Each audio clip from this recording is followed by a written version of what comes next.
You might be wondering how to answer questions on federalism for UPSC when the Constitution calls India a union, not a federation, and why that difference matters. By the end of this video, you will be completely clear about what federalism in India means, why the system has a unitary tilt, and how to use this knowledge in your answers. We will keep things simple and build the idea step by step, starting from a clear definition and moving to types, Indian features, and exam angles. Imagine the country as a two-tier cake, where the center and the states each have their own layers, tools, and recipes. But they must fit together to serve the whole. Federalism is a system where constitutional powers are divided between two levels of government, the national center and regional states, each with its own authority over certain matters. In practice, this creates two sets of political institutions, one at the national level and one at the regional level, both valid under the same constitution. Now let us look at two simple types of federations so you can spot where India fits in the world map of federations. A coming together federation forms when independent states voluntarily unite, keeping considerable autonomy, like the United States, Australia, or Switzerland. A holding together federation is formed when a previously unitary state creates regions to manage diversity and keep the country together, as in India, Spain, or Belgium. So where does India stand? India is generally described as a holding together federation with a unitary tilt, often called quasi-federal. Article 1 calls India a union of states, which signals that the center has constitutional prominence even though federal features exist. Key federal features include a written constitution, division of powers through lists, an independent judiciary to resolve disputes, and a bicameral parliament that represents the states. But now notice the unitary tilt, those features that give extra power to the center and tend to centralize decision-making.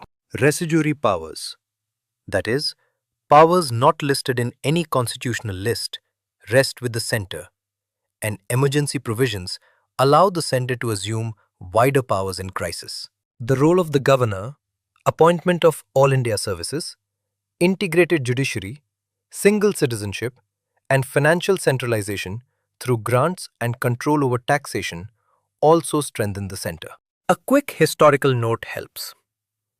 Elements of federalism began under the Government of India Act of 1919, and the framers took inspiration mainly from the Canadian model because India needed a strong center. Why did the framers choose federalism at all? The short answer is size and diversity. A large geography and huge socio-cultural differences required regional autonomy for efficient governance. Think of federalism as a practical tool to manage diversity while keeping the nation intact, not just a theoretical label on a map. For UPSC focus, remember three exam-friendly anchors. 1. Division of powers through union, state, and concurrent lists. 2. Constitutional safeguards like the judiciary and written constitution. And 3. Centralizing features such as Article 1, residuary powers, and emergency provisions. A frequent trap in answers is to treat federalism as identical to decentralization. They are related but distinct. So always clarify that decentralization is a process within federal structures, not the whole story. Another useful point to add in mains answers is that Indian federalism is dynamic, shaped by political practice, judicial interpretation, finance commissions, and inter-government councils.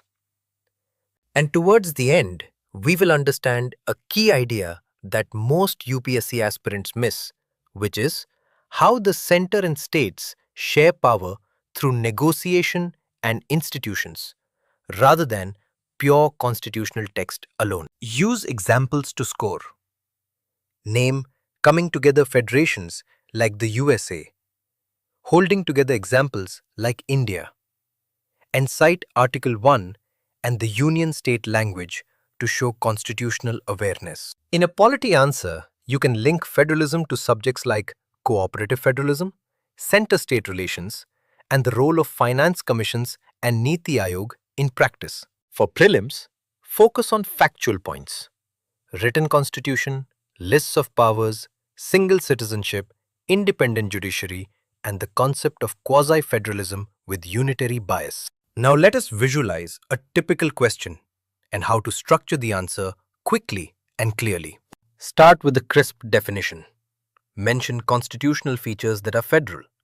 Then list unitary features and conclude with a balanced judgment on why India is quasi-federal with examples. Remember to support your view with cases like S.R. Bommai, references to Article 1, and recent examples of cooperative or conflictual center-state relations. Let me summarize the core points simply so they stay in your mind before exam day. Federalism divides power constitutionally between center and states. India's model is holding together, and the system contains both federal features and centralizing mechanisms. Key facts to recall are the union state language in Article 1, division of lists, residuary powers with the center, single citizenship, and the role of emergency provisions. For UPSC answers, add balance. Explain why federalism was adopted, point out unitary features, and end with how practice and institutions shape the present balance of power. You are doing the right thing by focusing on concepts plus examples, because that combination wins marks in mains and builds clarity for interviews. Keep revising a compact structure for answers. List a few landmark cases and one or two recent examples of center-state interaction to make your answers crisp. If you want a visual walkthrough, EduRev has a short video that maps all these points with diagrams and mnemonics to help retention. Stay curious. Practice framing short answers and long answers using the structure we discussed. And revisit this explanation before each revision cycle. Good luck with your UPSC preparation and continue learning with EduRev to build depth and confidence on topics like federalism.